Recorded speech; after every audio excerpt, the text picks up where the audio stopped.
Parks and Rec meeting.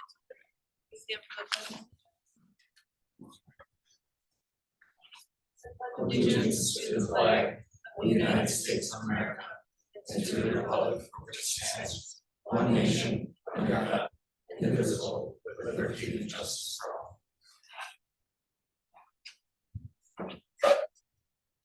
Okay, Jessica, can you please read roll call? Clark. Here. Corbino. Here. Ermeling. Here. Easker. Here. Wyland. Do we have a motion to approve meeting minutes from November 27th, 2020? So moved. Second? Second. Motion's been approved. All in favor, say aye. Aye. Any more discussion? Motion pass. Any public comments? Jim? No. Finish up? What? Jim, and then Dan also. Oh. Jim, you would like to comment right now, or? I would like to wait until, I think the last one. Okay. So Dan, Okay, Dan, please. have him name, address. You state your name and address at the podium. Dan Higginbotham, 2625 North Western Avenue. I apologize a little bit. I had let Sean know earlier in January what I was doing, but shot some topo out here at Yellowbanks Park, got utilities located, found out where the underground gas is located. And I just opened up the village meeting agenda center today and saw that the meeting was tonight. And I said, whoops. But I've got a meeting next week with some people who were talking about funding for potential kayak launch at Yellowbanks. And I just wanted to make sure that if we talked about potential funding for a kayak launch, that the village would allow it within Yellowbanks Park. I know that there was an unofficial, possibly master plan for the park, which shows the kayak launch in basically the same location as what I'm showing it. I wanted to shoot elevations from the gas pipeline all the way to the west, to the parking lot to the west, just to make sure that things work. From an engineering standpoint, we certainly do. This layout that I'm showing would virtually mirror what's shown on your master plan and mirror the existing location of the launch that's there, if you will. It's not much of a launch, it's just basically a bank that people walk down to launch their kayaks. The kayak community in the area would like to improve access to the river, and meeting next week is basically it's a organizational meeting, if you will, for the Great Pinery Heritage Water Trail, which is going to become a national water trail, which primarily covers the Wisconsin River, but then also this finger of the Eau Claire River from the mouth of the Eau Claire up to Camp Phillips, and also the Little Rib River, portion of the Little Rib River. So this would be the headwaters of the National Water Trail, and it would seem like an appropriate location to place a launch. This, sometimes with low water levels like last summer, the Ross Avenue launch gets a little bit difficult to use. But Yellowbanks, from Yellowbanks down, is always available and always open, always a good kayak location for anyone. So just as a matter of bringing tourists to the area and usability for the river itself, this would make a large improvement to the park infrastructure.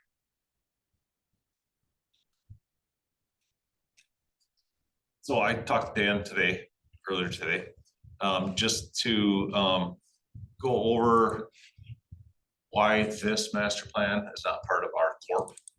So back in the mid to late 2000s, we contracted with MyTech to do a master plan for Yellowbanks and for Kellyland. So we started the process, and our current administrator at the time wasn't impressed with what was happening with my tech. So he kind of went off on his own and developed master plans with JSD. And we felt like that there was no public input, no user group input, no staff input, no committee input on those plans. So when we were working on the corp this past year, we decided that they probably should not be incorporated in our corp. Yes, these are some nice, beautiful plans. We never got cost estimates or anything that you would typically get with a master plan. So we kept them out of the corp at that point. There's always been a desire to improve Yellow Banks as far as canoe and kayak access. And we did do some improvements there when we were doing the improvements at Ross Avenue.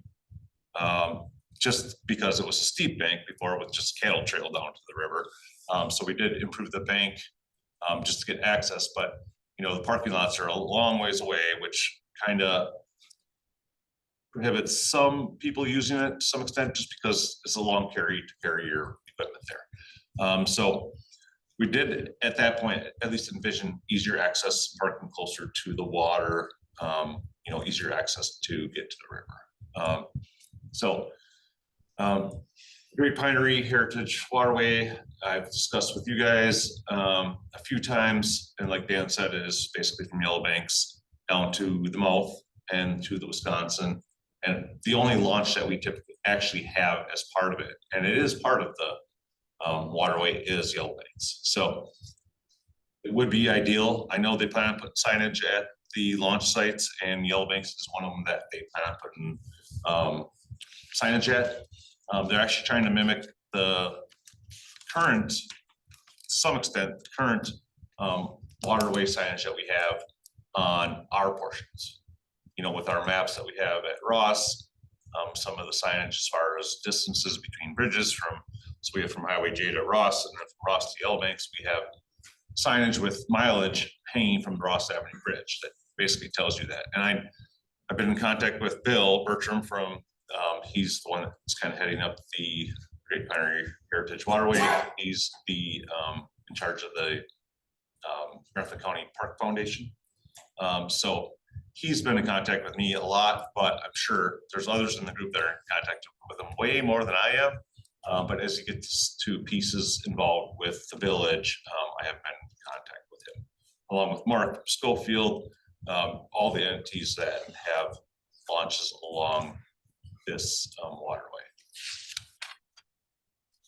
I think really Dan's here to just make sure that if they're looking to fundraise or make improvements within our park, if that's something they should move forward with. Because he does have a meeting on the 6th, right? And since we're not technically on the agenda as public comments, it was just, I wanted to let them know if possible, if that's something they should continue with. So can you tell me a little bit about what you're fundraising for? For development of the parking lot. Okay, the parking lot, not the launch. The launch will be part of it. Okay. So it's the whole, you're trying to get the whole thing, the parking lot and the launch, a sort of one piece. Okay. I mean, obviously, if the fundraising falls short, the first goal would be to improve the steepness of the bank. Ideally, I've already got a number from American Asphalt paving the parking lot. I don't have grading numbers at this point yet, but I'm assuming that we're looking at around $60,000. So if you had to pick one or the other, which would you pick? Well, they're both kind of, I mean, honestly, I have, and I know a lot of other people have taken their truck and driven from that parking lot over to the launch. Right, I know. So, I mean, one or the other would be improving the steepness of the bank and just the characteristics of the launch itself. All right, I just wanted to make sure. He's also one of the people that was kayaking the week before Christmas on the open air. So as I was driving by the lot, and I'm like, what are these people doing? It's like right before Christmas. I've never seen this before. And he wasn't the only one either. I have pictures from December 29th, which was a beautiful sunny day, maybe the last time we saw the sun. And there was no ice on the river. And December 30th, when the ice was halfway across the river.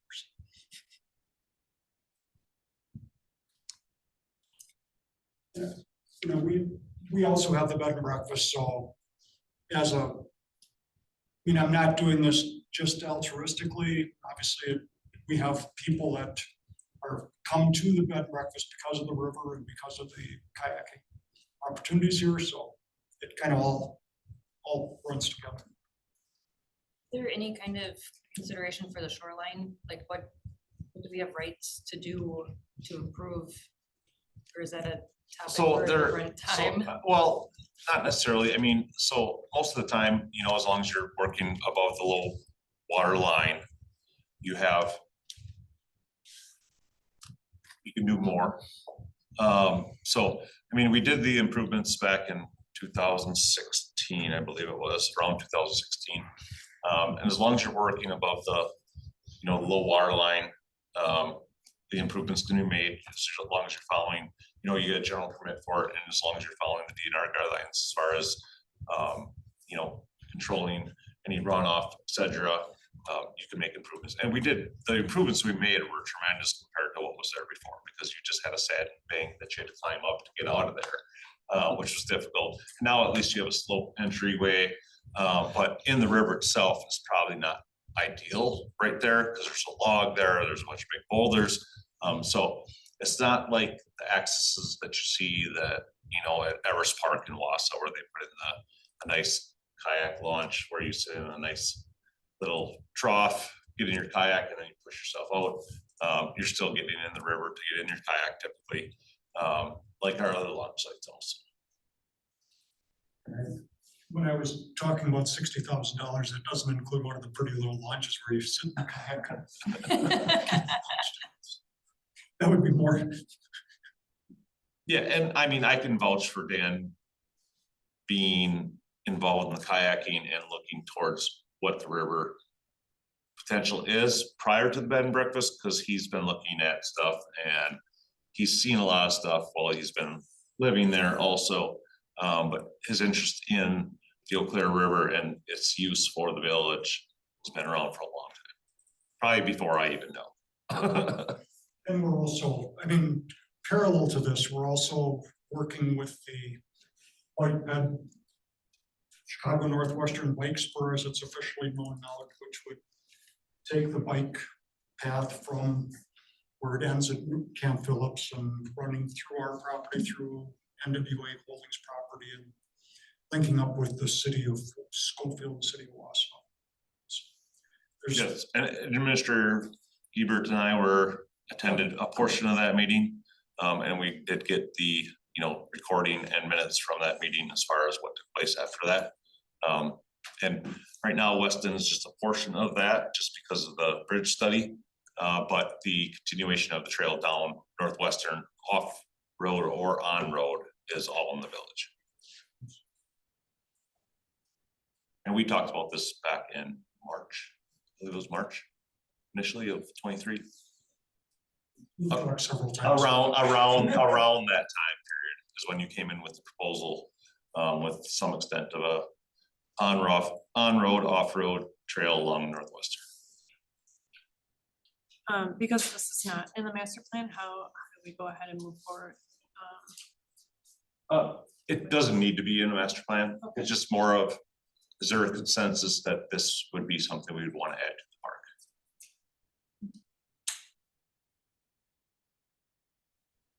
Not really a motion, just, you know, a head nod from all five of you would be like, yeah, this is a good idea for the park.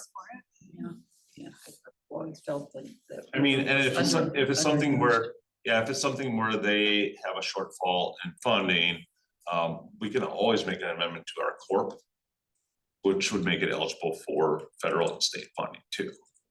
You know, if there was a need for that. I would honestly, and this isn't on the agenda, I just want to throw it out there that we would like to see that amendment made, just so that we could, at the next funding cycle, apply for funding. There's, because of the unique nature of this river, because we're within 3 urban communities, there we hit a lot of, you can check a lot of boxes through the Urban Rivers program and intergovernmental cooperation with the location of the river and any amendments you make here. So we'd be pretty high up on the funding possibility just because of the nature of where we are and the nature of the river itself. So we'd love to see the possibility of.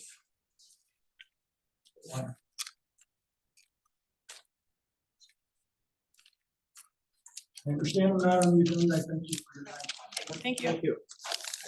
I just find it funny that the county, there used to be better banking. We dump truckloads of rock and whatnot off. Oh, it wasn't. It was so weird.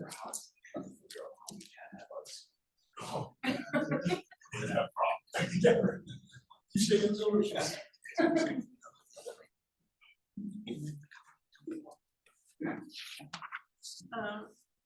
So number 6 on the agenda, discussion and possible action, Kennedy Park fundraising and partnership. So with this item on the agenda, I did include a copy of the master plan and the cost estimate for the improvements there. We did invite youth softball, youth baseball, youth hockey, and the school district. As we all know, we've had meetings at least over the past 2 years. Initially, we started discussions on some of this when the Green Neck Turner facility was proposed. We know with Green Neck Turner facility, they did lose their JV softball field. We also know that the school district has added 8th grade baseball. So there's a need for baseball field, softball field. Youth softball was in here during our master planning process. Youth baseball's been a heavy presence throughout the whole process as far as improvements at Kennedy Park. We know some of the groups are ready to go on fundraising to some extent, but we want to make sure the partners we have, and then we want them to obviously go to their boards, talk to their boards, make sure that this is the direction. If we want to get, if we're going to talk annual commitments, or if they want to commit to a portion of the improvements at the park, and how we move forward with this process as far as fundraising the improvements there. We know it's just a plan. The plan can change throughout the process, but just we know the cost is big, so we need partners in it. But we also need to think about long-term maintenance improvements, and that's one of the items we talked about during the whole process. Is so we can put in artificial turf, but if it needs to be replaced in 10, 12 years, do we have a commitment from the groups that we're putting some money away each year, so when we get to the year 12, we have to do that replacement. We have some funding assistance in the process. So we have Jimmy Olson, President of Youth Baseball, Sarah Hahn Olson here. We got Jason Jablonski, Mike Matthews, a couple people in the back I don't know.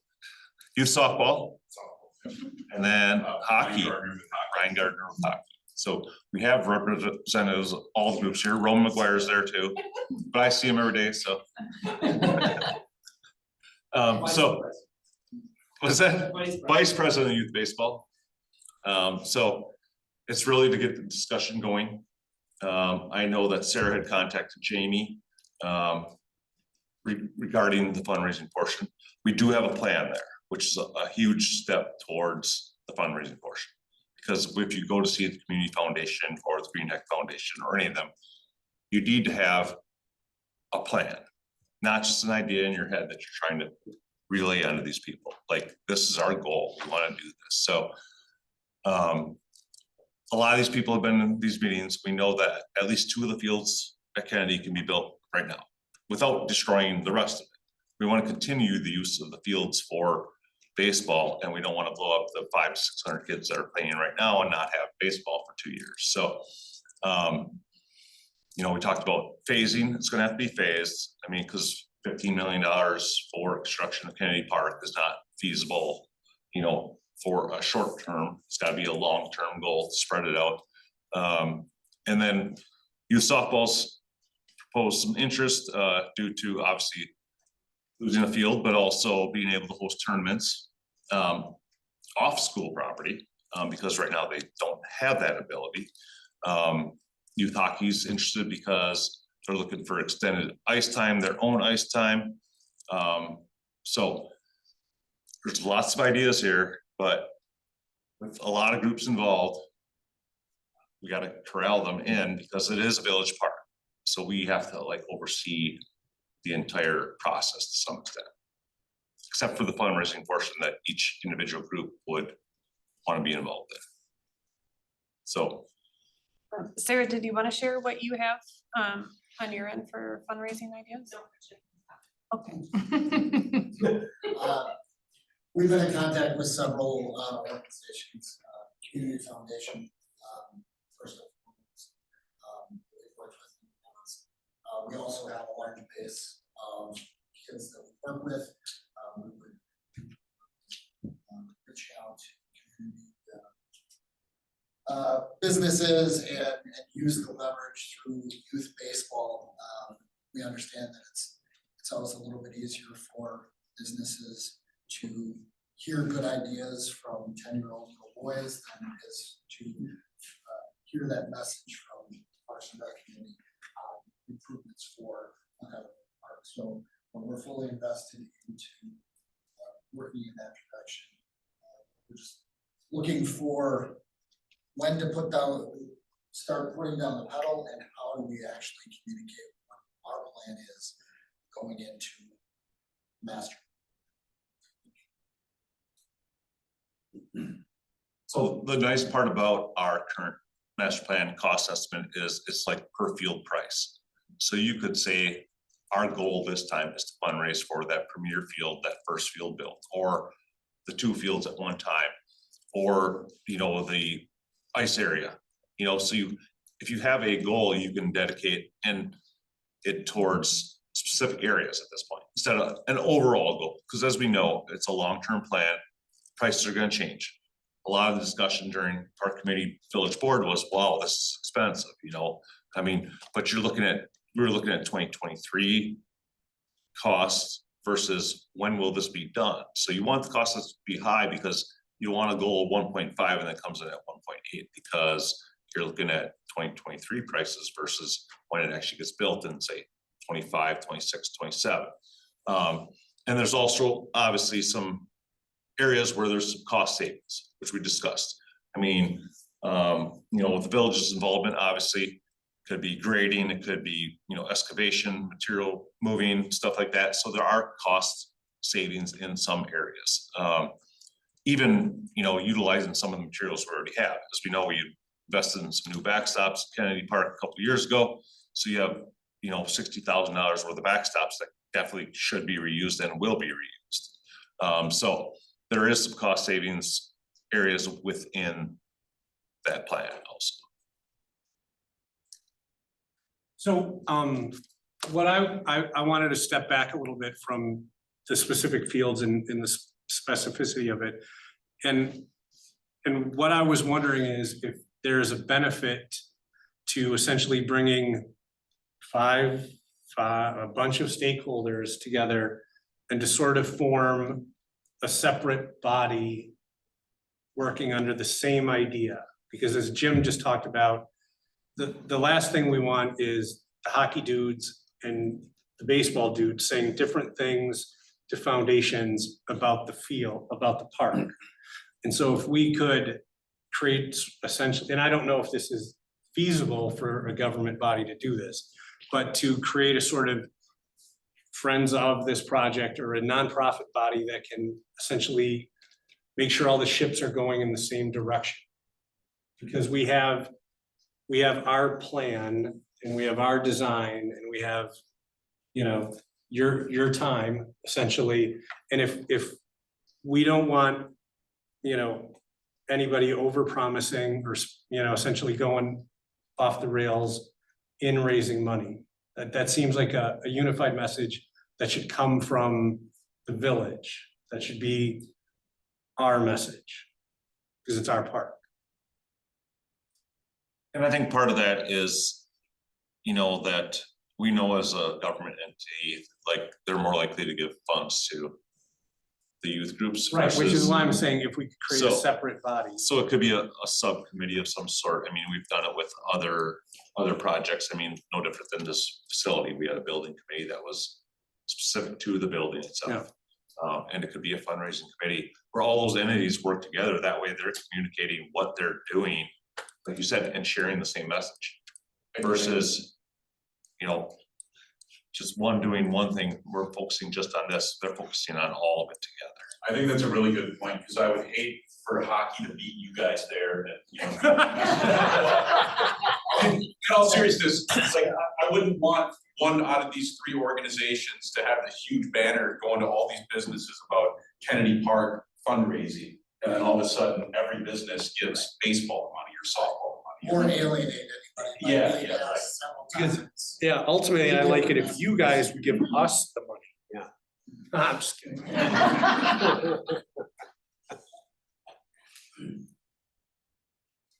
But I do think that it would be, I think it's worth exploring, since it is our park and it's essentially us doing it. It would be cool if, you know, if there was a unified sort of, like the building committee. And I mean, you could fundraise together. I mean, really, I know hockey's, I mean, I've been around here a long time. I mean, hockey used to give away a Camaro, you know, as part of their fundraising. I mean, in a glass trailer where you could see it. I mean, who's been around for that? I mean, not everybody here has been around for it, but I remember the day I see it sitting over there across from Kennedy Park at Bob's house, and I'd be like, what the heck are they doing? I mean, how do you come up with the money to do that? And I know the investment youth baseball has done in Kennedy Park. I mean, they took out a $40,000 loan to make improvements at Kennedy Park at one point. You don't see youth organizations doing stuff like that. So I know that if you get the commitment to buy-in from the groups, that we can make it something super special. And, you know, even though our kids, your kids may never play it on this, but see it in the future would be huge. I think the first question we have is, from the village standpoint, where are you ready to invest to start the project so that we can help the project continue? We believe that we can certainly help with, you know, I'm not sure what that dollar amount is, but we certainly can't start the project ourselves without the village taking initiative, moving it forward. And then we say, all right, we are paying for the hockey space, for the lights on the fields. That is kind of my question as we start going. If you're going to wait for us to start the fundraising so we can start the project, I don't think that we'll be successful as a whole. I think we need you guys to start the project so we understand how our fundraising is helping the project along. So I like Dino's idea a lot, so that we can be a part of the project. So I just wanted to ask the question to clarify something. So we, as a body in the Parks Department, have the corp and or have the design, have these prices. As Jim sitting here, has this gone to the village board as a whole? Oh, okay, I didn't know that part. So, And and the they, master plans and the corp have been approved by the village board. oh, cool. It took an extra meeting just because I was sick during the November meeting. So they deferred it. We did take it to the December board meeting. They did approve it, both master plans. The corp was approved at the November meeting. So it's really probably just announcing this as a goal for the village. I mean, we did this back in 1997, 98 for the Aquatic Center, which is probably our largest fundraising project that we did. At that point, the Aquatic Center, which we all know and love, was only 1.2 million at that point. Now it's a $6 million facility. So, I mean, times have changed obviously over the past 25 years. So I think it's really just getting an announcement out there stating that we're moving forward towards this project, but we know it's gonna be phased. It could take 10 years to build it and fundraise for it. But I think it's, like you said, getting the entities together, maybe making an announcement with the entities that wanna be involved in it. And then, like you said, starting this core group of people that will carry this out. So, having done big capital fundraising for stuff like this before, I think it would be important to bring the stakeholders together before we make an announcement. Because it's important to, like, there's a dude with a camera. And so I think that talking about where we're going is fine, but actually having an agreement as to where we're going and how we're going to get there, that would be the thing to announce to the public. Putting the plan in place. Yeah, so, finding a way to bring everybody here together in a room where we're not essentially on the record and where the camera guy's not here. And to sort of work through this stuff with, either some people who've done fundraising before to help us as sort of outside voices, but to not, I would say to have a plan before we tell people we have a plan. Because that would be, that's important to, that way, when someone asks us a question or somebody poses a letter to the editor online complaining, we have the answers to the questions before those questions are asked. So, yeah, that's what, I think it would benefit all of us to sort of essentially have an informal, formal stakeholder meeting to talk about this specific working model going forward.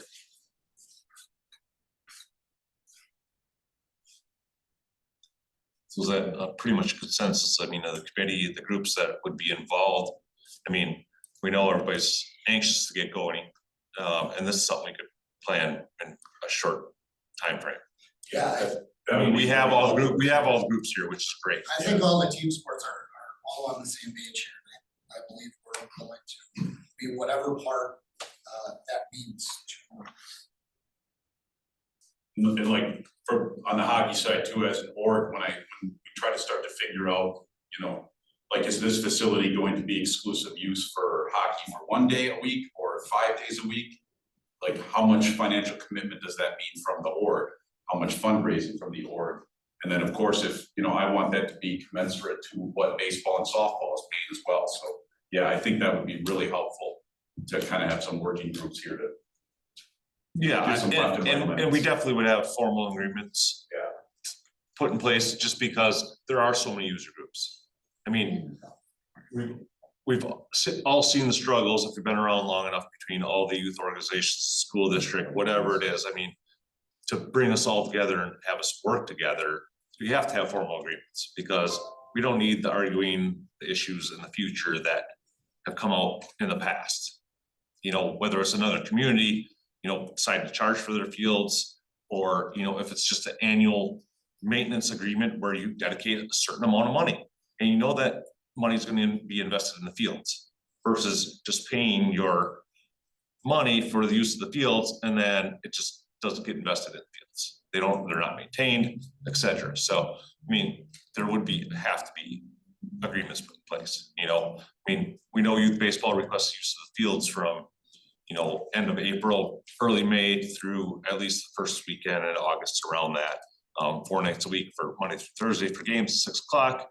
I don't see why that would be any different with other organizations. But of course, there's scheduling when you have softball, school, baseball, all utilizing the same fields, but you're adding 2 more fields to the equation. Instead of having 3, you have 5 at Kennedy Park. Where hockey, I mean, we have Everest Youth Hockey. So you don't have as many organizations competing for the same prize, so and I've been talking with Weston Marathon County. They're proposing another sheet of ice up there, so that should also be brought into the mix of available ice in the area.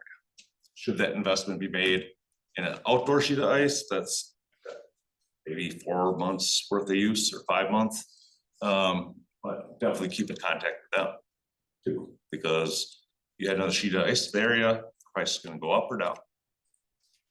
So I think we definitely have to keep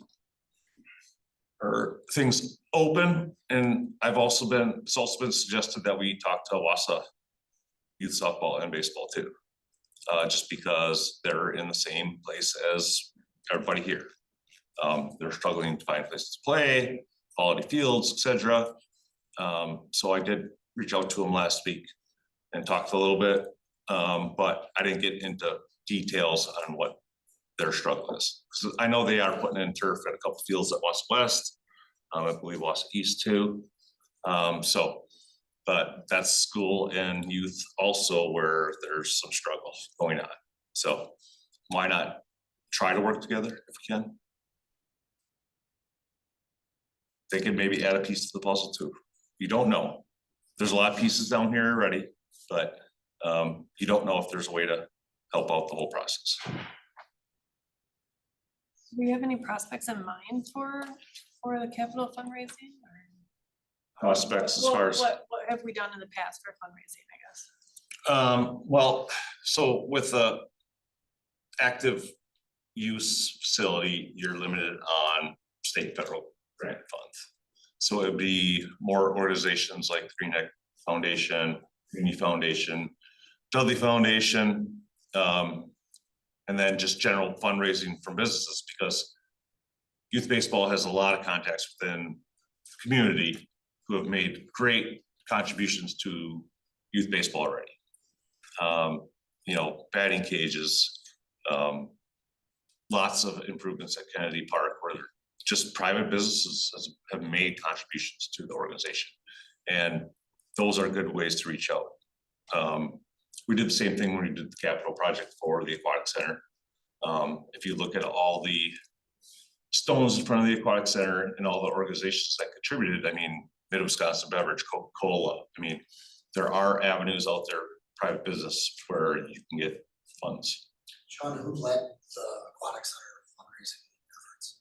It's really one of those old school fundraising processes. I mean, we literally had jugs where people put money in it at convenience stores, grocery stores. This is the mid to late 90s also. So it was, you know, pretty limited, but it was driven by the Parks Committee itself. And we know we have some great people. I mean, one of the people involved with the Green Neck Turner Center, she used to be on our park committee too. So, I mean, she's a great person to reach out to. So she might be another avenue to help the process just because she's done it before. She's also the one that helped with the, you know, the turf replacement at Steam. So I'd definitely reach out to her.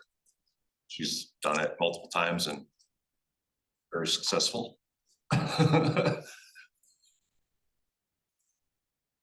What is the city's first general investment of?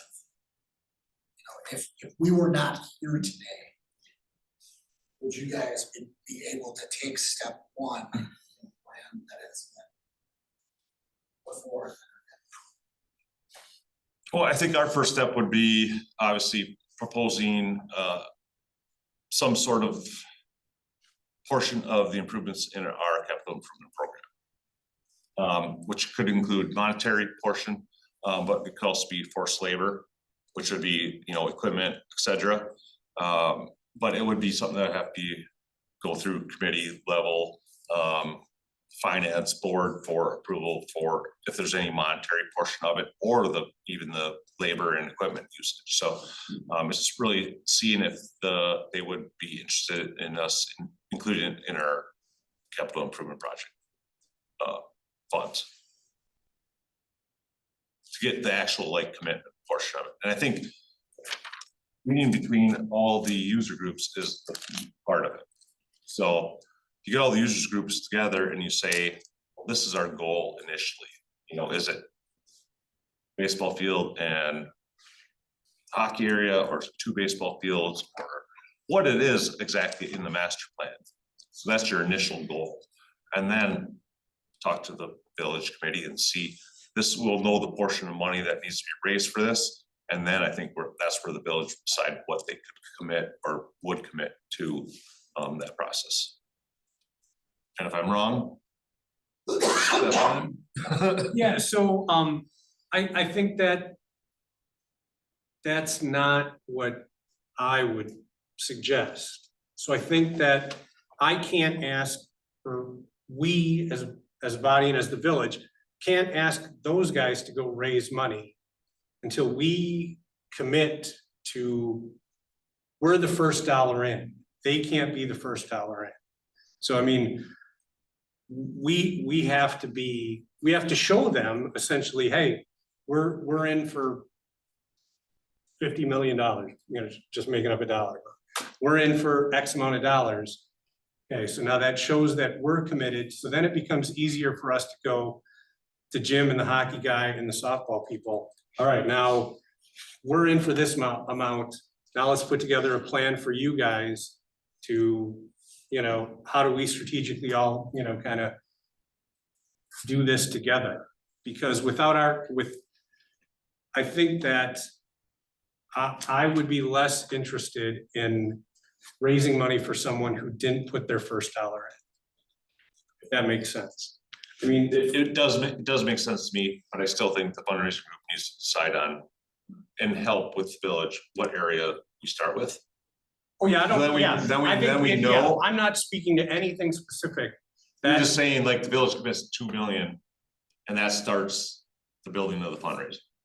Yes. Right. I think we're all in agreement from the conversations that we've had in the past already about whether it be the fields or the hockey improvements that can be done quickly without adjustments to the current fields that are there. I think we're all on the same page with what step one would look like. So I would propose that we're already past that discussion. I mean, I think it was the last park meeting, we did discuss how, this can be a phased approach. There are, bathroom facilities that we've talked about getting upgraded at Kennedy Park. We've discussed, the parking lot updates, the well house, the old shop, park shop, and, some of those buildings. So I think there's items that are somewhat in the CIP already for Kennedy Park that we've been holding off on until we kind of knew how this would all shake out. So I think maybe to Jim's point there too, we do have some things already in progress, and I guess it's really just coming to an agreement on what does this timeline look like and who's responsible for what. Is it the village with support features and user groups helping with then the actual active play areas, or we talked about the playgrounds, I think at the last meeting too for Kennedy Park. So we have elements in there that we've already as a village discussed and have in our capital plan. So Yeah, as we're looking at the master plan, number 21 is actually getting replaced this year. So that's a huge portion of, one of the playgrounds is completely removing the existing ones and replacing it. So it's already part of the master plan process, because we're already looking at the master plan process on our improvements at Kennedy Park. Like you said, the shelters, the bathrooms, etc. It's all kind of been to some extent laid out in there. It's just the massive improvements that we've been looking at throughout the master plan. Jim? How many dollars are in the capital plan annually for this park? It varies depending on the project. So right now we don't have anything in the capital improvement project plan for these improvements. These specific ones, as far as like the field improvements. But like I said, we do have the playground included in this year's ARPA funding though. It's not CIP. Yeah, I guess what I'm saying is that if it all has to get done, it's $15 million. There's $500,000 a year that's in there. So 10 years, you have 5 million. It means 10 million have to show up in 5 years for it to be done, right? What does that look like? Well, I mean, like I said, I think part of it's determining what we want to do and how we want to phase it. But I think it would be, proposing these, that portion of it into the CIP. So what would the village's commitment be to it in each year into the future? In our 5 to 7 year CIP plan. I guess, from the hockey perspective, not to be too self-interested, but if we're looking at kind of this phased approach to show progress in order to get to the point of fundraising, I think hockey would be one of the first things to go up.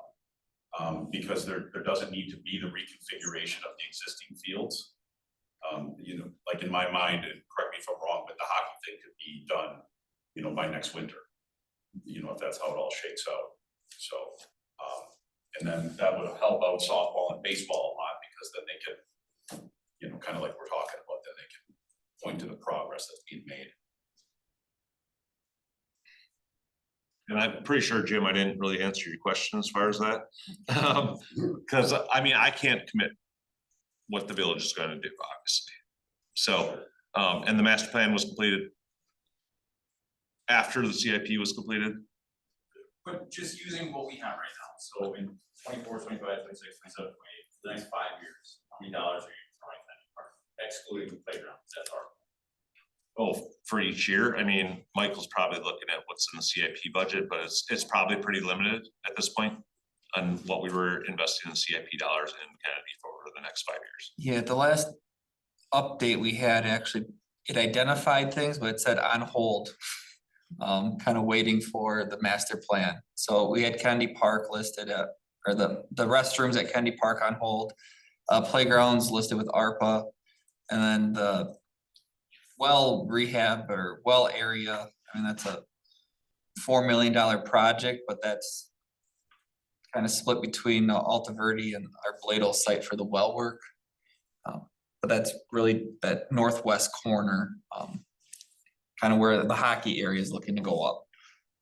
Yeah, I think the restrooms were actually budgeted for 23 to. for They were replacement, 23, yeah, for. But we were looking at the master plan process and didn't wanna, you know, invest funds just to have to do something different. I mean, now it's been determined that that area will be utilized basically the same way as it is to some extent, just improvements to the shelter and bathrooms to handle larger capacity. I mean, we do update the CIP. We try to annually, so, because priorities change, new regulations come up and go, so. I guess that's really the thing with a plan, if there is direction from the board, we can show what we can do to.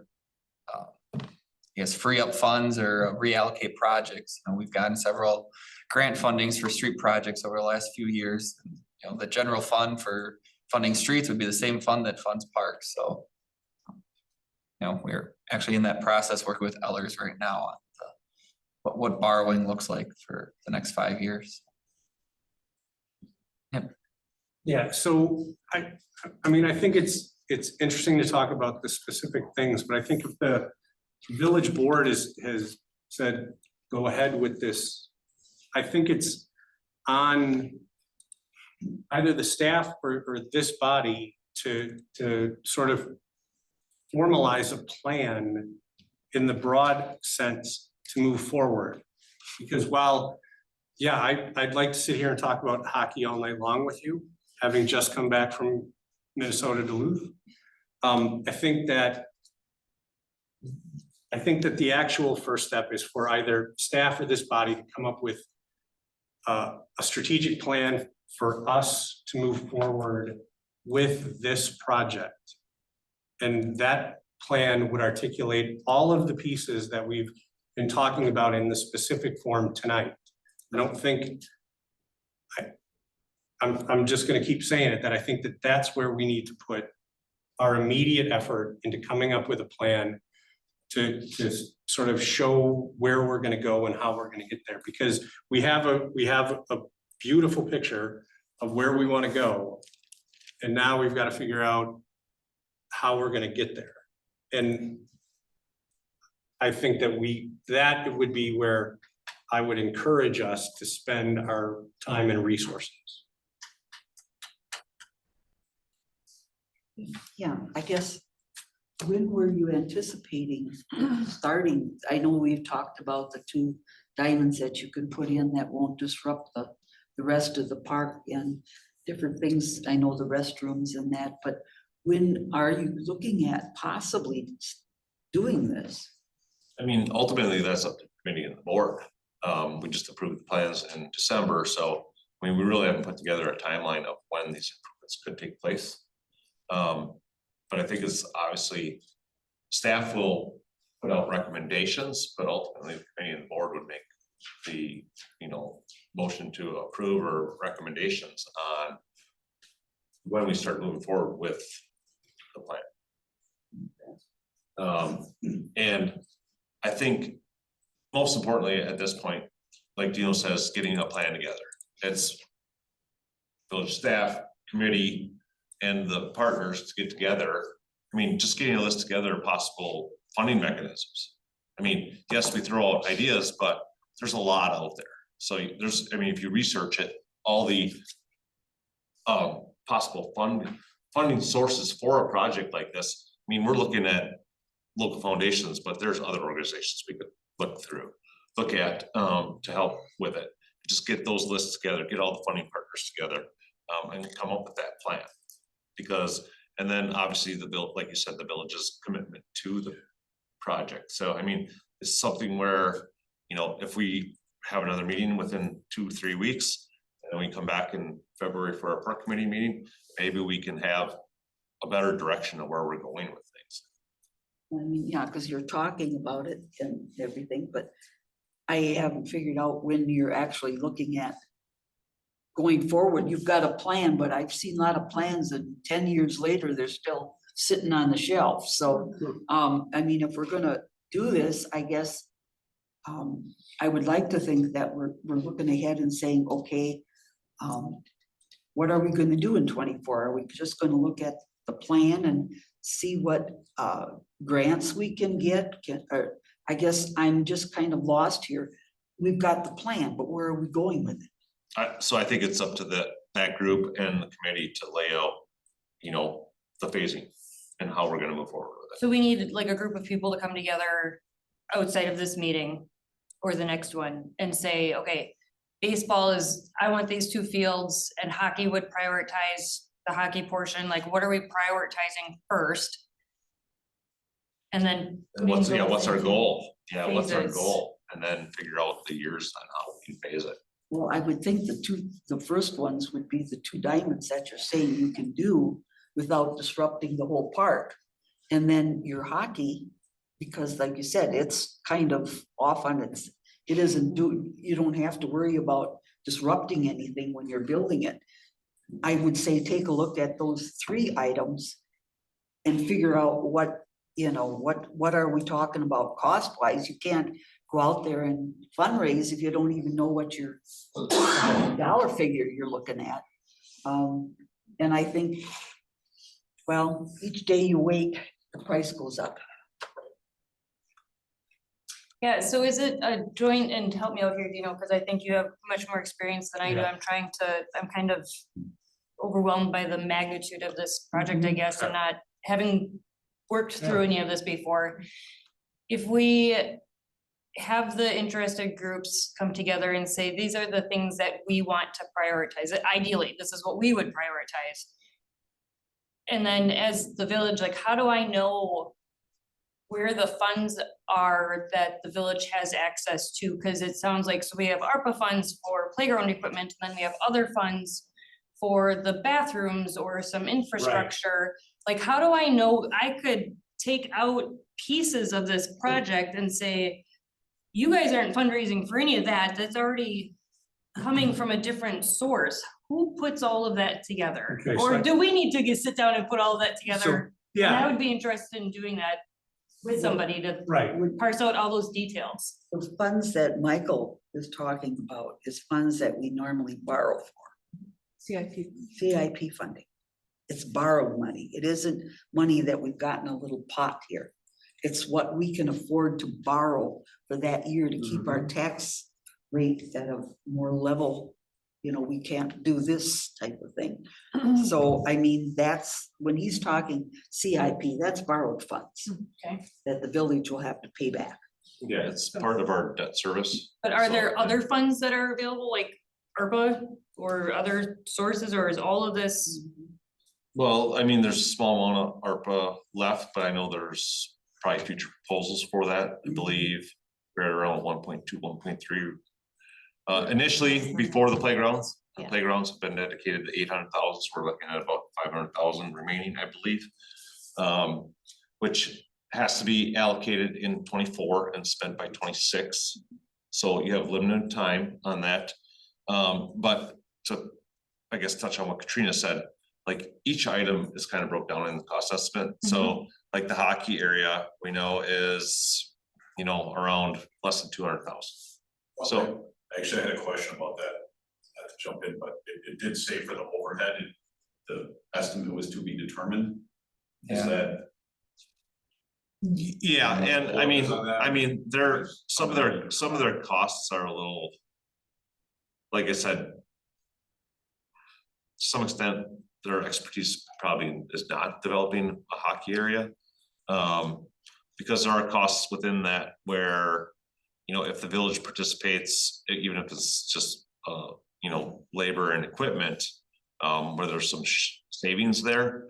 They have $149,000 in concrete costs, which I don't believe that would be the actual cost of it, but I mean, I could be wrong. I mean, concrete prices are going up again. Yeah. We were at 186 per cubic yard back in October, November, and they're expecting another increase. You know, and 15 years ago, we were at $45 a yard. So, you know, they're working off of the numbers they have the best, but the boards and brackets allowance, I mean, 15 grand for boards. I mean, I'm pricing out boards right now, and there's no way you can get a complete set of boards for $15,000. Not even possible. We have a cost estimate of 83,000 from one company and another one for 40,000. Well, not to get too far in the weeds, but Green Heck is looking to replace their boards. So we would, Everest Youth Hockey would be interested in buying their old boards and putting them in this facility. I think that would be at a substantial. They might donate them too. Yeah, right. That's how we got our Zamboni. But I mean, as far as like the overhead shelter not being identified for a cost estimate, is there someone I can talk to try to change that so we at least have a number? Well, I think it's just because it was never determined on what type of overhead shelter it would be. So, I mean, you could do wood frame, you could do a steel frame, you know, if it's half sides, full sides, what it is. I think that is not determined because this is more of a concept plan than your actual architectural drawings on what you're building. So if you tell somebody and go talk to, you know, one of the builders around here, United Structures, whatever it is, and say, I want to do a, you know, 200 by 85 steel frame building, they can give you a more accurate cost estimate. Got it, thank you. So yeah, I just wanted to come back to the question. So I think if we're talking about the sequence, the having done this, the sequence is to start is we have to come up with the story of what we're doing. Because without being able to articulate the story of what we're doing, why we're doing it, and who benefits from it, then yeah, then we can talk about Zambonis and hockey boards and who pays for the bathroom and until next year and never leave this room. But the reality is we have to be able to speak to somebody across the table at a fundraising meeting and say, look, we've got 5,800 youth baseball players and 5,000 hockey players, and they're all between ages of 10 and 13, and look at the impact we can make if we do this. But we have to do that work in sequence before we can start talking about the shelters or where we allocate funds to. There is a way to do this, and there is a sequence to that work. And we are at this meeting, we are out of that sequence, and we are focusing on things that we will focus on later on. But right now, now that I know that we have a commitment from the village, I'm sorry to point to you, Jim, you're the guy on the village board. Now that I know that we have I'm giving you the credit for this. Yeah, well, you can have the credit today. Now that we know that we have a commitment from this body and from that body, then the next step is simply coming up with and articulating a story of what we want to do. And to be fair, if we walk into a foundation with that in the pictures, we're walking out of that without any money at all. And I'm sorry, but I've walked into the rooms and I've walked out without any money at all because I thought, oh, I'm going to make a great argument with the spreadsheet. That's, I mean, I'll use an example. The community campus building was literally built on Kevin Noel coming up with a very good story and convincing the folks at Greenheck, Brian, that, hey, this is where the vision needs to go. And then after that, then yeah, let's talk about how we get all of the pieces together. But we have to, as some entity, come up with the story of what we're doing. And if it's those guys helping us or a unique work group or something, but that story is the anchor of what we're going to do for the next couple of years. And without that story, we're not going anywhere. And I'm sorry to be so passionate about it, but that is where we start. Just simply put, as someone who's done this and will keep doing this for other things, that's where we start. Like the story of, I'll use an example because I spent 10 years trying to get the 400 block built.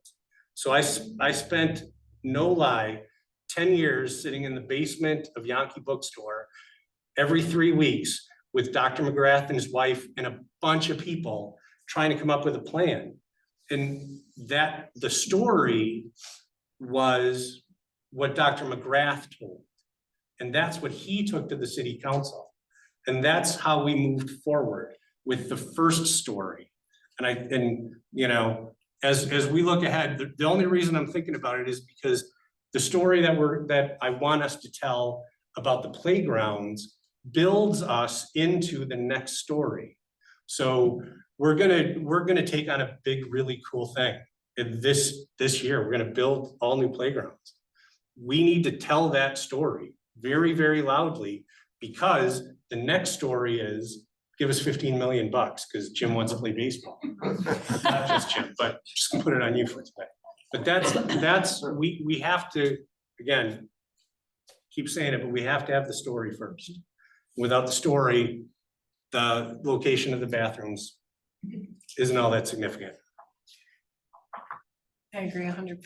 That's the direction we need to go. Yep. We need to sell it. Yep. Mhm. You willing to write that story? I am absolutely willing to write that story. Yeah, I have no problem getting together in a Put you in a room. basement. Yeah, we'll all get together and we can work on this in a room where we're not on Zoom and where the camera guy's not here. So we can argue and disagree about it and we're not quite, you know, we're having a little bit more fun with it. But yes, I think the next step is I mean, we can keep talking about it all night long if you want, but I think the next step is to get a work group together in some way. I mean, you're the new administrator and we haven't met, I'm Dino. But I think that that's the next thing, is we have to we got the village board to commit. So now we have to commit to doing this work. Get the community excited about it. We're 100%. absolutely on board for that. Does that have to be a formal work group? Yeah, I do think it should be. I think the village should form a lot because it's a big giant amount it's the same amount of money as this thing, right? Yes, but if you do a formal village group, you cannot exclude press, keep that in mind. Well, we just don't have to tell them. No. We're not gonna lock you out, but Just like we were open, you know, it was just a few board members and all the rest were businesses and whatever, but the press could have been there. well, then we could, You oughta- yeah, I mean, the thing is, we could create a nonprofit outside of the municipality. We can do it in any number of ways, but ultimately, some people are gonna have to get together in a room and do this.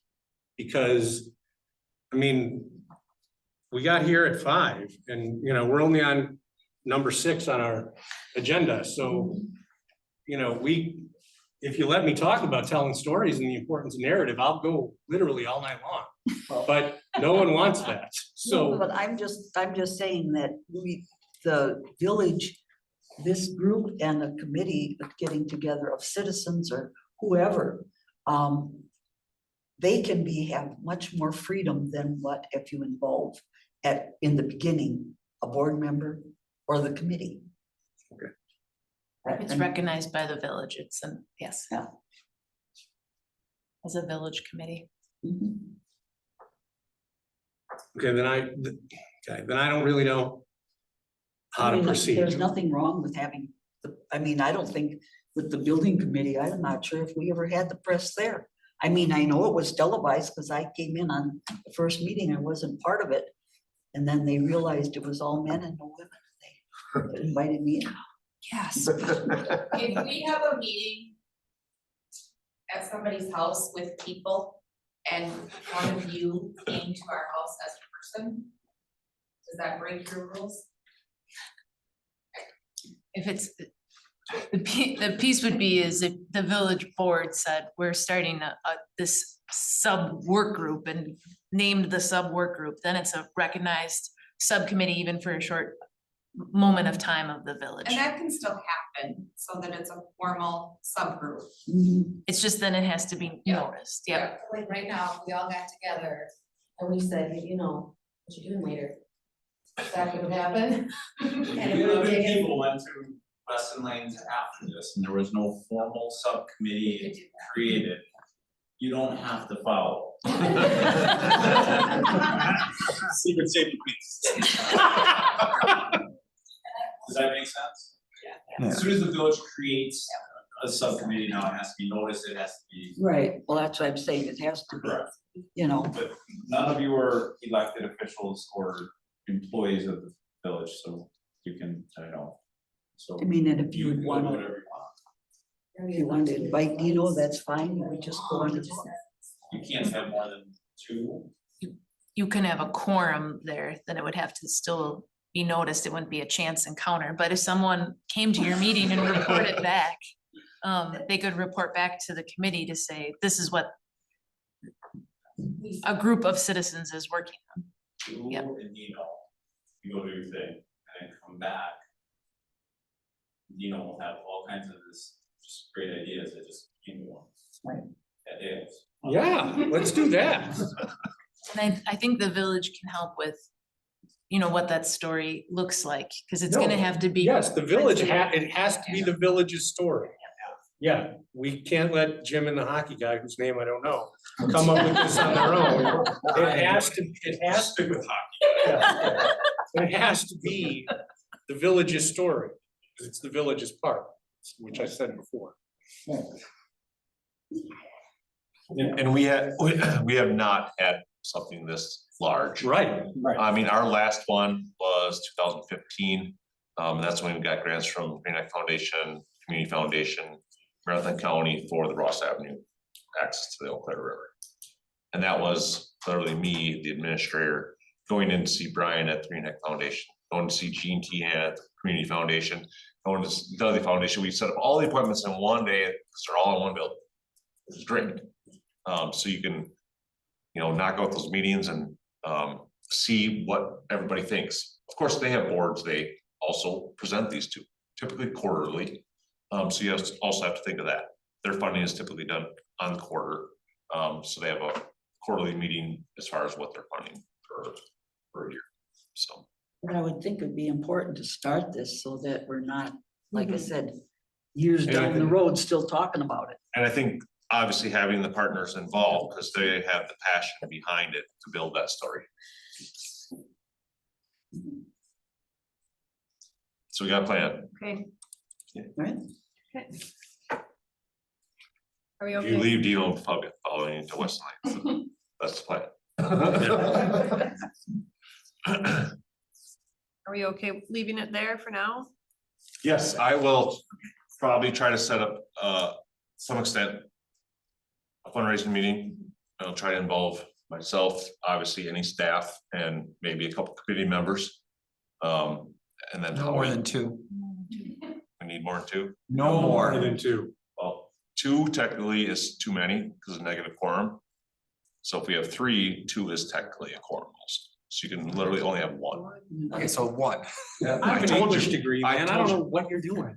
So with 5 people, a quorum is 3. You don't need to know. You just tell me when to come. Well, I have to be somewhere. And then we can also go to the board and you said CIP funding's on hold, we can, Well, it just says on hold, so I mean, we go through it every year and kind of update prices, you know, and asphalt goes up or down. Priorities change, Stuff, projects priorities change, change, you yeah. know, so it's a plan, kind of like a concept plan for a park. It changes all Well, the I time. mean, we've got the. We know the we've dollar got the amounts. Drawings. Yeah, we have and general- Get the right story, you know. Yeah. And the CIP doesn't allocate the funding, the budget allocates the funding, Yeah. yeah, so. Yeah, I mean, we still, We can adjust the CIP and then allocate the funding when we come through budget. we have ARPA funds remaining too, so that could also be an option. On the state park? Okay. And then regardless of the fundraising efforts, are you able to come together with a step one phase from what we actually talked about first, about what that would look like? So that we can meet whatever that fundraising goal is, and then we have a smaller, much more attainable goal that fits several groups that we can start basing our story off of. Yeah, and I think that group, this group is what's gonna set those priorities to some extent, as far as where. I mean, with the village, obviously, but what we should be focusing on primarily at this point. You know, so we have a goal for each year or, you know, the future. So, I think initially it's gonna be a meeting with all of us to, like I said, besides coming up with a story, which is the number one thing we have to do. But kind of to some extent setting a goal. So you go in with your story, but you also have to have a goal for that story. Like, we wanna do 2 million improvements in 2025. That's a goal for your story. So I think, and Dino's shaking his head, so I may have said something right. No, I promise if we get started, I promise if we can get in a room, we can get through this. We can keep talking about it, but it's all part of, it's all part of a well sort of engineered process that exists. So I would encourage us to sort of just commit to getting together. I mean, I think you're right, Sean. I think there's the staff and whatever you said about a negative quorum, whatever that was. Yeah, fine. Sean, invited. yeah, okay, and coming up with something internally, you know, as the village, and then an external conversation about what the story is. Those two things will essentially mesh together and happen at the same time. But yeah, we don't need to keep going on it now. We can go on if we want. And we have done unofficial subcommittees before. Like, so the dog park fundraising campaign was not a village committee. So Were you part of that, Dino? No, you didn't have a dog back I then. don't have a dog. I have a dog and boy, do I have a dog park, yeah. Okay, all right. Okay. We're gonna leave everything on the table there. So number 7, discussion and possible action, utilization of live barn at Kennedy Park. So I don't know if anybody's an expert. You got a little brief couple words from Jimmy and from Jason before the meeting. So Live Barn is a streaming service where they do the installation, they pay for the equipment. People pay a subscription service to watch whatever is going on in Kennedy Park. So like I said, you can designate times. It could be, 6 o'clock, our games are Monday through Thursday. So you're only recording games, or if you record practices, which a coach could utilize for improving a lot of things, because they don't tape or record, batting practice, pitching practice, warm-ups, any of that stuff where you could actually watch back your film and make adjustments to your players. But also allows grandparents, parents that can't make games to see stuff. Tournaments are a huge thing. They're gonna be hosting 3 tournaments again this year, along with state. So, people could watch it, they pay for the service. I looked through this cost for the service and it varies. I went on their website last week. So this is an agreement that they had sent over to youth baseball, basically lays out the terms, but it is subscription service. You can limit yourself to, the amount of games, or it could be unlimited, etc. So there's also So they had some of the communities in the area that are already utilizing it. And it basically is kind of like Zaleski Sports, which currently does DCI versus football, does varsity games at the baseball field, but they're typically doing it with a live person. They're recording the game and you can watch it. As far as I know, every rink in the state already has Live Barn. It's a wonderful service, it works great, you can watch your own players, and you can also watch other teams. So we can use it as coaches to scout our opponents that are coming up, so, yeah. And it's also a fundraising arm.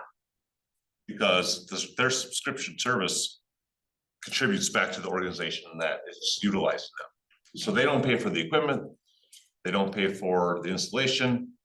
They need at least 10 megabytes speed per second, which is a requirement for their equipment. And then they pay a portion of what comes from the service to the group that allowed it to be installed. Okay, so it's no cost to the village. No cost to the village because we already have the internet there.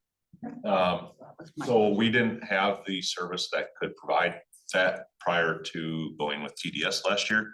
Now we're running like 400 megabytes a second. So we previously had Wi-Fi within Kennedy Park. Because our service was so bad, we had to actually turn off the Wi-Fi because our cameras were like still camera instead of a streaming camera. So we ended up turning the Wi-Fi off, but it could be password only for the service to allow, is it 2 dimes or 3 dimes to utilize the service? So, oh, I'm sorry, Barb, go ahead. No, my concern just was what kind of cost are we looking at for the village? And if there is none, I think we have a problem. So, municipalities put these up? So it's actually the service that puts it up. They do the No, installation. but I mean, there are other Yeah, so I think it's a little bit strange that the municipality would put up a streaming camera pointed at a park. I mean, as a former hooligan, I would not like that. But I imagine that this is something that happens elsewhere and I just don't know. Like he said, it's right now, is it installed by the school district or was it promoted by the school district or was it youth hockey? Or was it? It's just, That's a yeah, good question, I mean, a government body putting up a streaming service in a public place seems problematic to my. So my guess is that Live Barn puts it up, but of Okay. course they need permission from the municipality to host Right. that equipment. Right, so I have the list brought up of some of the Wisconsin, DeForest Athletic Complex, Depke Park in. Yeah, I just assume that, there's legal protections for us in the contract. Oh, for sure, and we Okay. discussed this Okay. back when we talked about doing like the live streaming from the aquatic center, so people could like see how busy it was, et cetera. Both the Wyatt Sports Center in Plover and Genoff Park in Stevens Point has it, so. Good. And like you said, it's probably promoted more by the organizations versus why would we put it in ourselves? Okay. Because for us, the only benefit would be is if they were gonna pay us. Which we could work that out, we could work that out too, or, Yeah, okay. The camera's not usually on 24/7. Yeah, And when it's triggered, yeah, I have no idea. I didn't read the notes. so like hooligan time, it might not be on. Good. I just want The to other protect my ones better people. be. Yeah, I mean, what, do they get like a baseball schedule and then that's when they activate it, or how does that? The user would activate it, and turn it on and off. So we're trusting Jim. See? I don't have that kind of technological.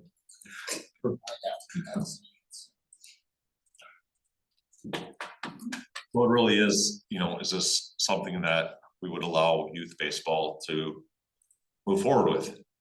Of course, they'd be signing the agreement with Live Barn, but it would be, they'd be setting up the installation.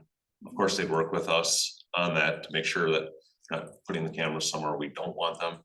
But then, I'm sure we talk about the times they're gonna actually be activated, et cetera. Which they're good at communicating with us as far as, what they're requesting. I make a motion to. We would also, Like I said, we would also put up signage to make sure that people are notified. Okay now?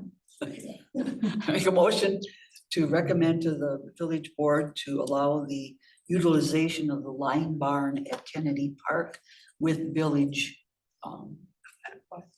Wi-Fi and their Second. Motion by Ermeling, second by Easker. Motion's been approved. All in favor, say aye. Aye. Any more in discussion? Opposed? Motion passed.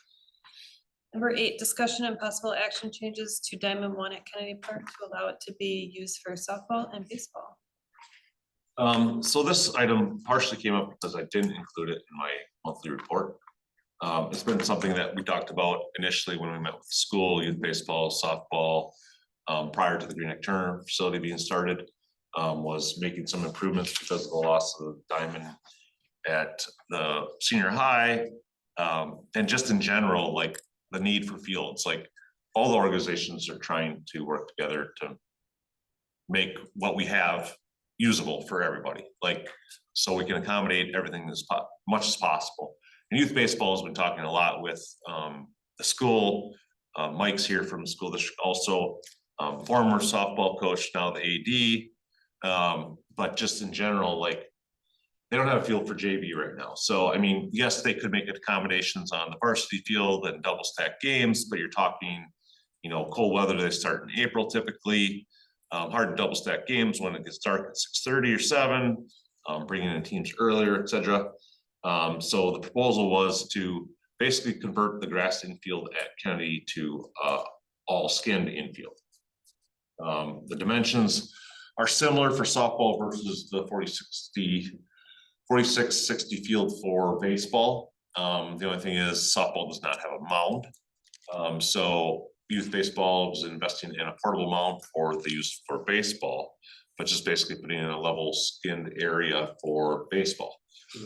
They also propose expanding it to a 50-70 field, so 2 sets of anchors, which is what was done on Diamond 2 this past year.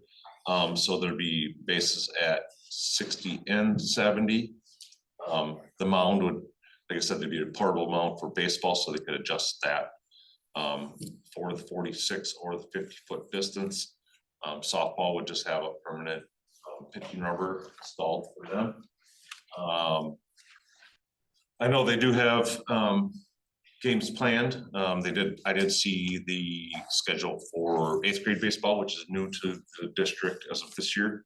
So they have fields for games proposed at Kennedy Park. Also, I know they've been talking with youth baseball as far as coordinating schedules, etc., and how they can make that work. And we have had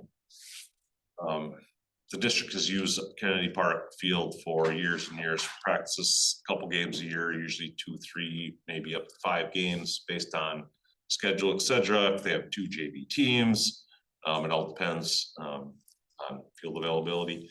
We know there's a shortage on the larger diamonds. That was why one of the items proposed to add 2 big diamonds at Kennedy versus the one that's currently there, because the only other ones you have are Simon Field and then 1 diamond at the junior high.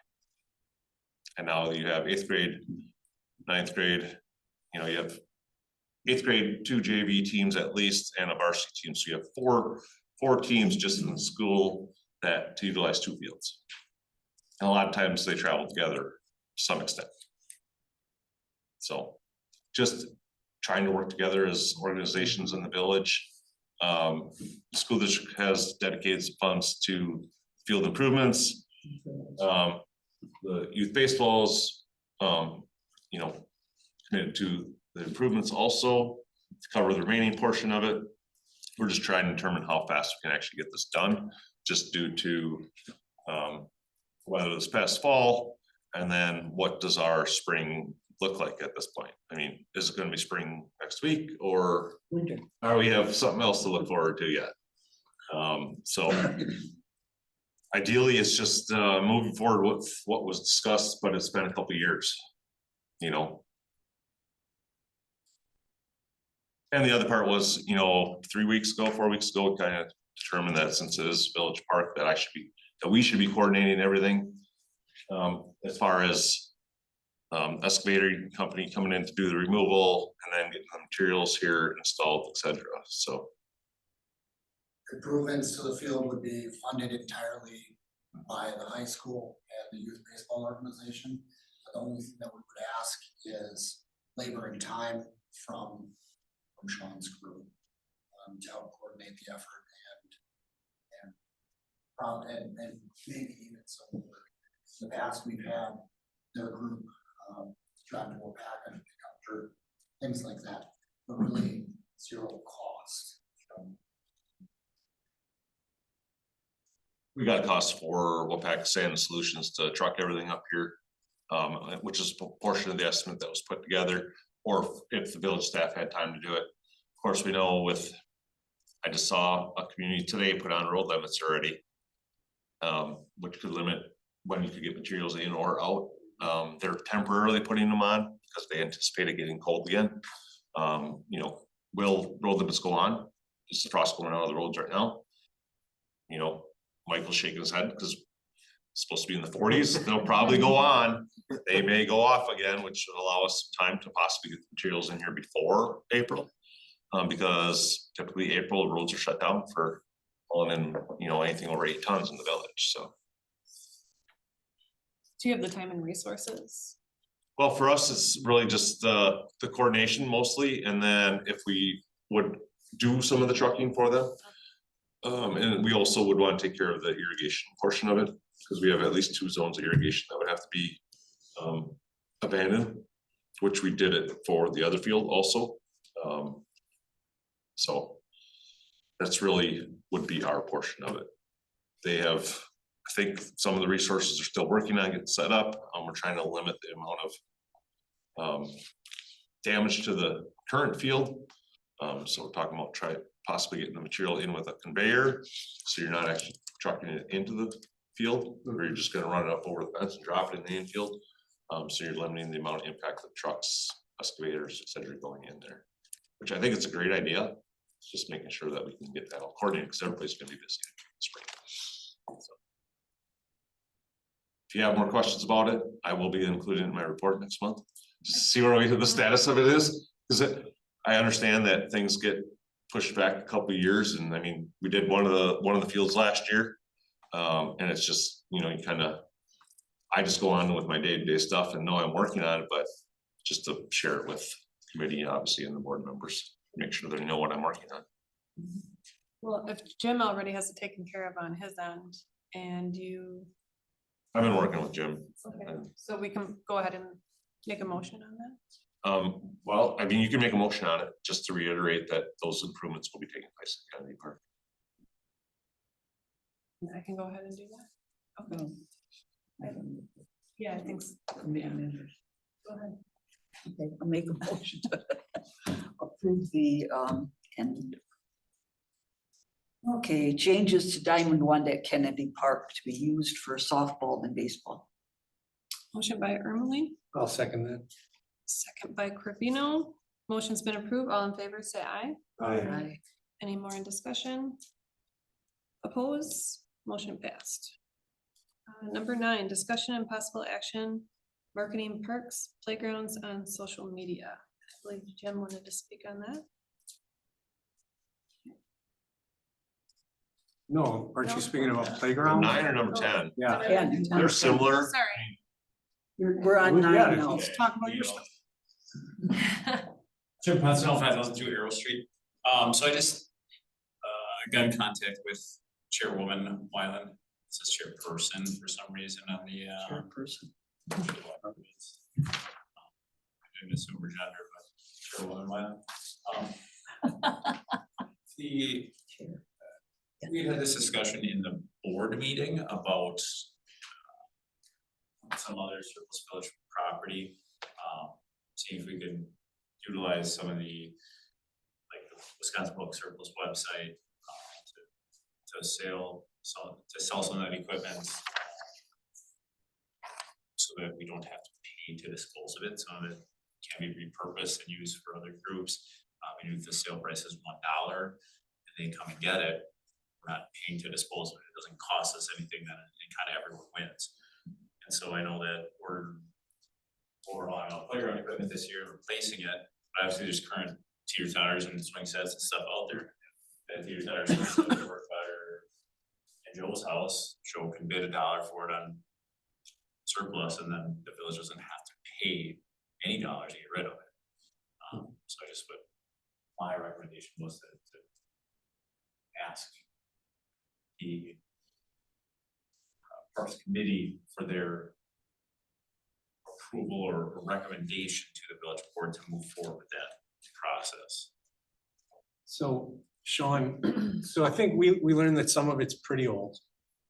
And I would imagine that not every, like, I'm absolutely on board with this. I just want to try to figure out the logistics of it.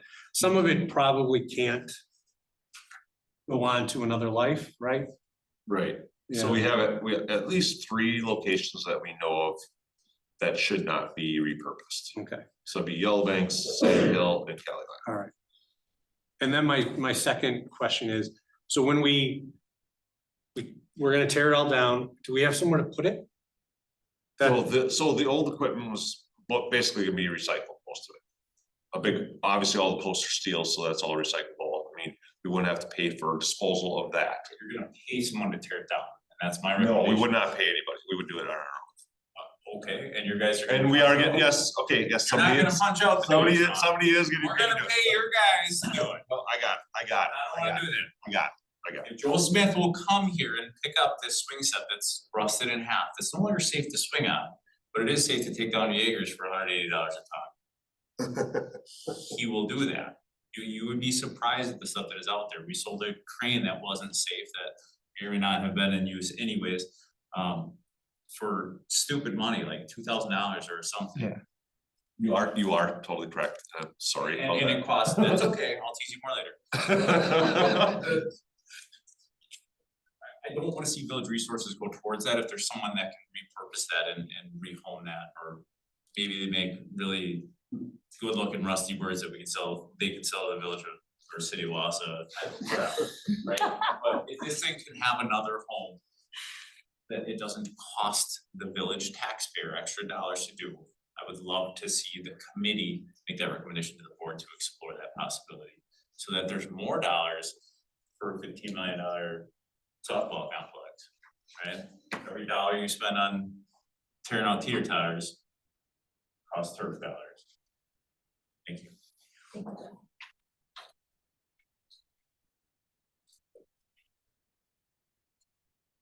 So, number 9, we'll talk about number 10, which Jim commented on pretty much. I think that was the idea that you wanted me to add that to the agenda. I wasn't sure exactly what it was. Yeah. But the parks, playgrounds, marketing on social media, I know Dino's been a big proponent of putting our story out there.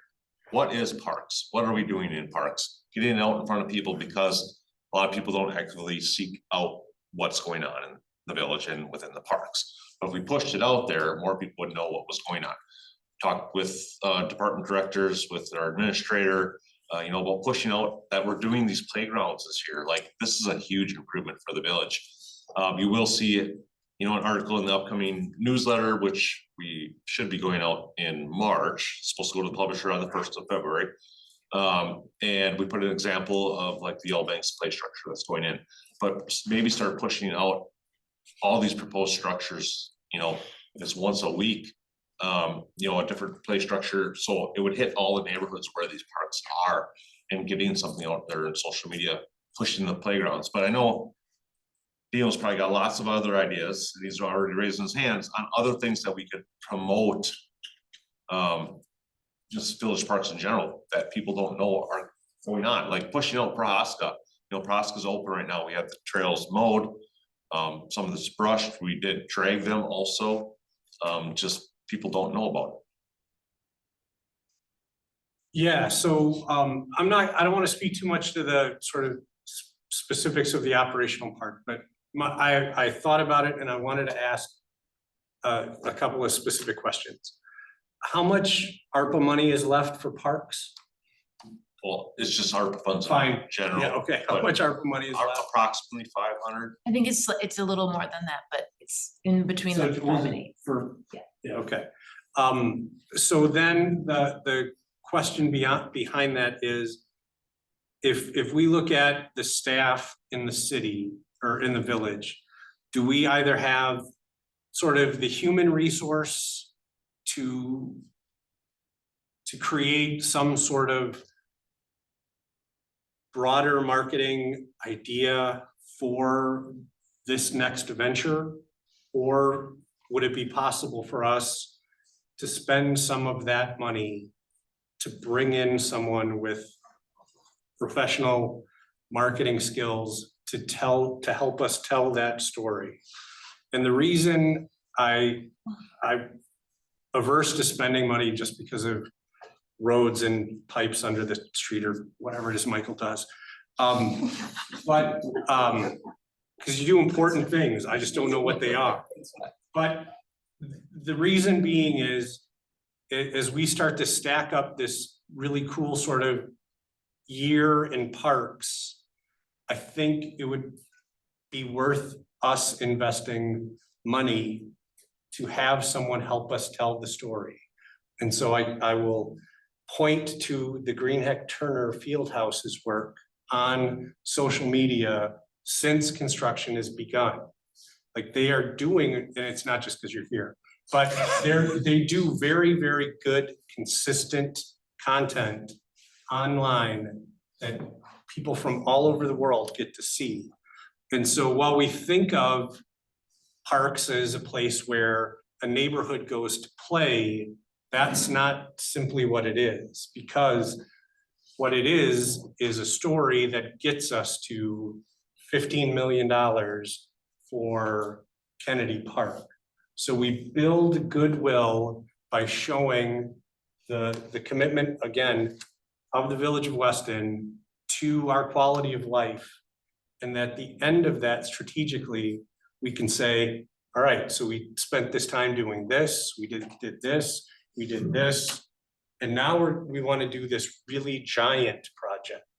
And so it is, as far as from the point of view of narrative building, we want to build the narrative to that, right? And so the coolness of the coolness of just taking on all of the playgrounds all at one time, that's really neat. Like that is a great story that a dude with a camera or a lady with a newspaper wants to tell. And it's not just here. That's a story that we can give to WPR and they can give to NPR. And all of a sudden we're getting some shine in a bigger way. And again, that shine gets us to the really big thing. And I think that we should, if it was up to me, I would like it if you would take some meetings with some of our local marketing folks and tell them what we're doing and ask them if they have any ideas and would be interested in pitching you those ideas. Because I think that, look, we're gonna do all the new playgrounds. We have a new administrator.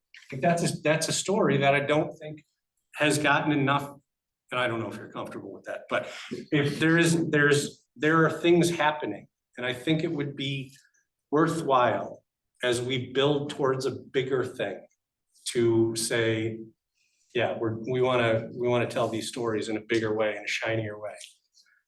Because they're really good stories, right? They're really, and it's not just the skate park, but it's really good stories. It's similar to what we did with this facility, Yeah. you know, I Yes. mean, it wasn't just staff driven. We brought in people, we did a video, tell the Yeah. story of why we need this facility, et cetera. I feel like you could really nail that article, like. you Oh, could- I know I could. I tell the story every day to people about the really cool stuff that we're doing in parks, just because it's really cool stuff. And now that I know the actual board is committed to Kennedy Park, I'm never gonna shut up. It is a real opportunity between just the playgrounds and the Turner that literally walks us, is from the point of view of a fundraiser, that walks us right into Kennedy Park. It honestly can't set up any better than that. I mean, we've got a giant $50 million building. We've got, I mean, I could literally go down a list of cool stuff and end at Kennedy Park. And I think it would be worth spending some of those ARPA dollars to bring in a professional to have them help the staff tell that story. And you did touch on a very good point, and we did think about it, was like, you know, we're like a support facility to some extent for Green Neck Turn. We could be. I mean, think of the families that are there. They're coming for events. Yeah. I mean, you can walk across the road and you have playground facilities and other facilities, aquatic center. I mean, literally, like you said, it's set up almost perfect as far as timing. Yeah, I mean, we were at tourism and Lindsay was coming in to ask for more money, and I was super excited to win an argument with Jasper that apparently I didn't need to have an argument with him because he went for it, because with the Greenhead being built, Weston doesn't have to build that. Like, we don't have to build a community center. That's the thing. And so, yeah, again, the ask is for you guys to consider spending ARPA dollars on marketing for this next round of this growing wave of cool stuff. That's your motion? No, I am simply asking you to have those meetings and do you come back with, they're gonna give you dollar amounts. And then there'll be motions, but I would like it if you have those meetings. And get some idea, like a ballpark, Yeah. like marketing firms, Yep. what those costs would be, so Yeah. we can make a motion to use ARPA funds. Okay. Oh, yeah. Buzzing. Okay. Is that something that you'd be willing to do? Yeah. Okay. perfect. No I problem. had to put you on the spot. No problem. Right. Well, I roped in Michael in that moment.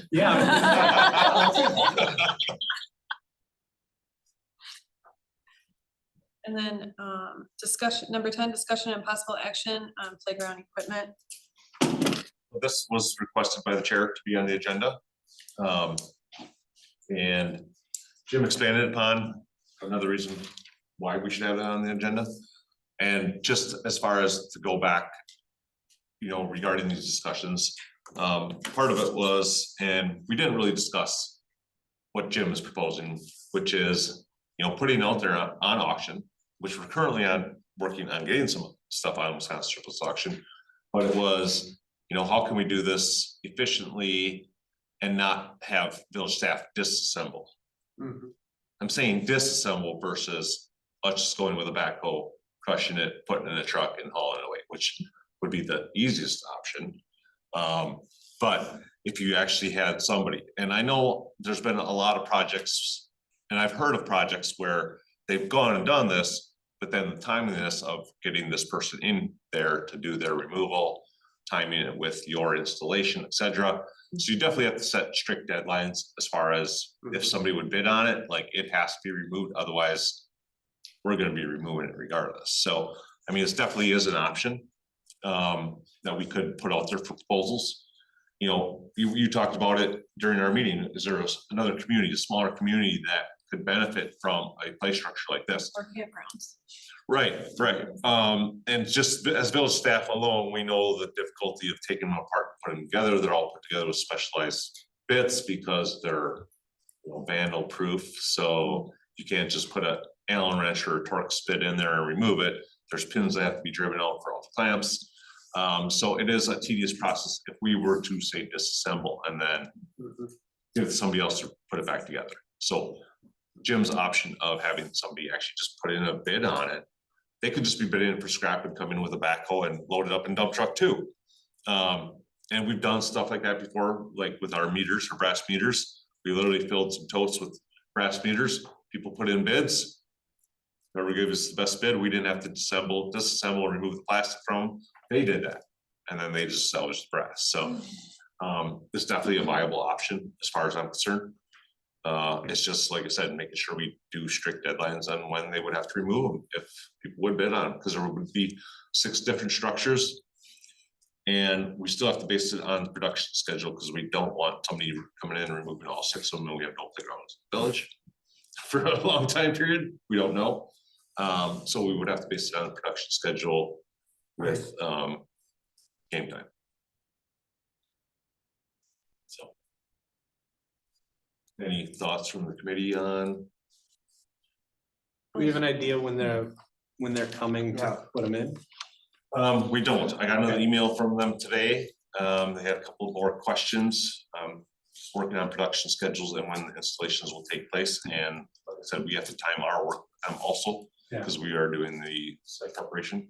Because it doesn't seem prohibitive in effort to essentially do what Jim suggested. With the set deadline of, all right, you bid on this, you gotta have it gone by March 22nd, or we're tearing it down on March 23rd. I mean, I think that I think it's right on him. I imagine you can sell just about anything to some guy on the internet, so why not sell it, whatever those cement figures are, you know? As long as you got them out by the time so you can get your Yeah. prep work done. Right. It's really just setting your timelines as far as removal with your installations and making sure they're done on time. Because we wouldn't want them all removed at one time. So then we'd have no playgrounds. Well, are you putting them in at separate times? Yeah, they're not all gonna be done at the same time. Okay. They might come do 2 at a time. We can do 3. It just all depends on installations, because we're not obviously the only client. They're not gonna come here and do all 7 installations at one time. But we should have all the materials here at a similar time, or we can disperse them from this location to the location they need them at, as they need them. Do we have to should we make an action on that? Or, I would take action if you're gonna move forward with, Recommending. it to recommend us board? that we put them on Wisconsin surplus auction and salvage them that way, versus us just doing the removal and recycling them. I'll make the motion. motion by Isker, And I'll second it. second by Corvino. Motion's been approved. All in favor, say aye. Aye. Any more discussion? Oppose, motion passed. All right.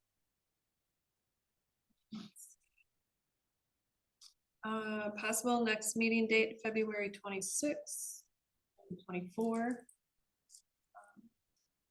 I think we should just say next meeting, right? So possible.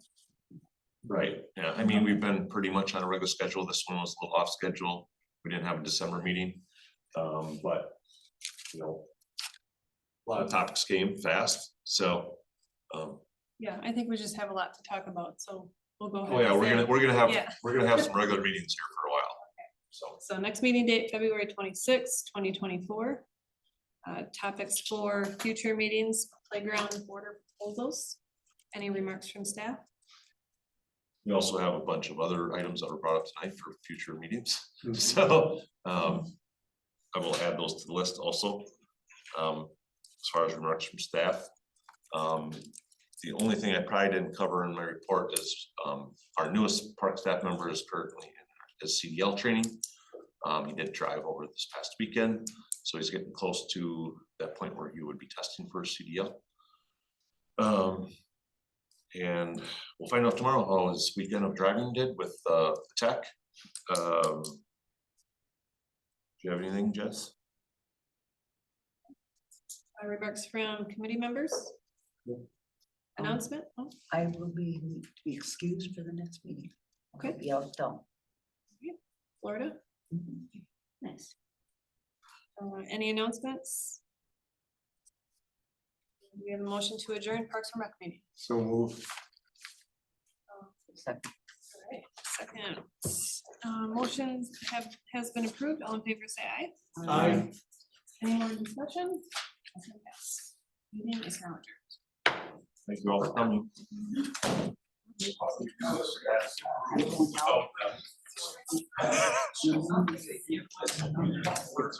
Yeah.